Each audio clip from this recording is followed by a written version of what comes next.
Welcome to Freetown, capital of Sierra Leone. As a first-time visitor to the city, you can't help but be struck by the frenetic pace and by the countless street traders. Of course, there's poverty, but the mood of the people is positive and enthusiastic. But the vibrancy of Freetown's street life masks an unfolding crisis. Less than a quarter of Sierra Leone's population has access to clean, safe water.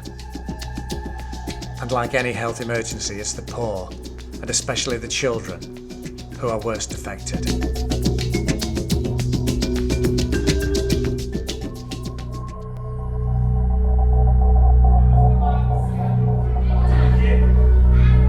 we don't have water here, it is not easy for the children. A lot of them have stomachache, cholera, you see. In the morning, you see large crowd of people scrambling with their 5-gallon containers to fetch water. So they waste a lot of time. They will not be able to complete their lessons because they have to go for water. Because some live far from here. They live as far as Barrack, some of them. Some as far as Signal Hill. Most of the children are not ready to learn because half of the time they've spent out collecting water. When they come, they are tired. They are tired, and within a twinkle of an eye, if you don't keep an eye on them, they fall asleep because of the long hours they've been out waiting to fetch water. They will take small cup, scoop water into the buckets. So that water is not good, it's contaminated. They will take it to the house and tell the parent that yes, that one is from the tap. And the parent don't check, they will drink. We have such cases here in the hospital. Children come to school, one hour, it's in my stomach, my this, my head. So many types of diseases. Even for them to use the toilet is very difficult. You see, there's a lot of strains. There's a toilet area for our school, as you can see, but it's rather unfortunate that we are not using it because there is no water supply. You take a look at these gallons. Children come from a far community, they bring along water with them on their way coming, but it's not even enough to flush the toilet. I need more of brushes and drums, disinfectants, soap. I mean, much of things, potties for the children. You know, we just have some children who are just kindergartens. I have to be there, watch them, even when they're toilets, you know, to look them, clean them up. Even where they are having this cholera, you know, I have to, because sometimes they are coming down the steps, they mess up instantly. So I have to go through that cure, that remedy, and doing it. So this facilitation of this hygiene, this Dettol and Carbolion, we need it. Freetown's population swelled during the Civil War. And when the war was over, migration into the city continued. Some say as many as 2 million people now crowd the city of Freetown. 2 million in a country of just 6 million souls. The city's infrastructure, especially its water and sanitation, is unable to cope. And areas like Brookfields, in the heart of the city, are now overcrowded, poor, and dangerously unhealthy places to live. Goshen School in Brookfields lies just a few hundred metres from the main government buildings.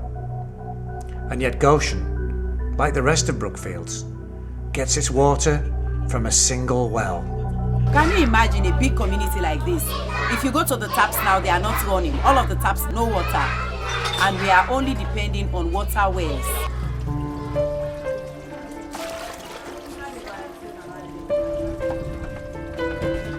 Earlier on, before the war, this water, we are using it for drinking purposes. But because the community is now large, we can no longer drink it.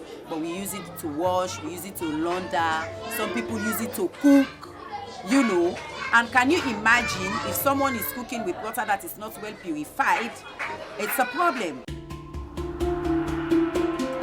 If someone is coming from the provinces, where he or she has been used to drink just any kind of water and it's not harmful, then if he comes and say water like this that is just clear, it's not clean, I mean it's not chemicalized, he can drink and say the water is good because it's clean in the surface. That's why we have many sicknesses around. You see, people have this typhoid. You see, diarrhea can emanate from cooking water like this. Most people don't know. Especially we have a huge number of illiterates in the community. If you don't educate them, it's a dangerous thing. At times there are children who would not come to school because they are sick. As I'm talking to you now, we have about 2 kids who are not in school. They came to school on Monday, on Tuesday, and they reported that they are having headache. But I sent them home. I told them to tell their parents and caretakers that they should check their stomach for worms and then treat them for malaria. The kids normally got absent because of illness.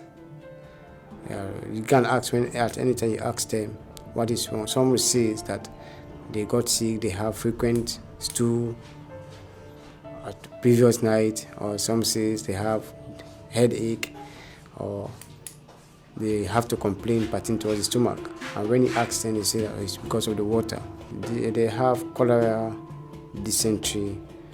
Those are most of the prominent effect on them.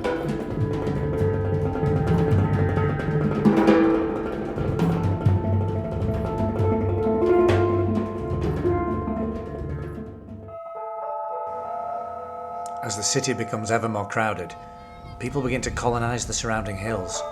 Here at Hill Station, there's no infrastructure at all. As you see, there are new buildings, because this is a newly developed community. But every day the community is getting bigger. They all get water from here. This small source of water. This water helps this entire community. You see, even the school, here the children get their water from. So we use it to drink, we use it to cook, to launder our clothes and do one thing or the other. Yes, we have nothing to purify the water. We just drink it as it comes out. Although at times we have some diarrhea because of we have nothing to purify the water. You see, so but we just manage it. There are over 2,000 women and children. They usually fight at times. Yes, they usually fight at times.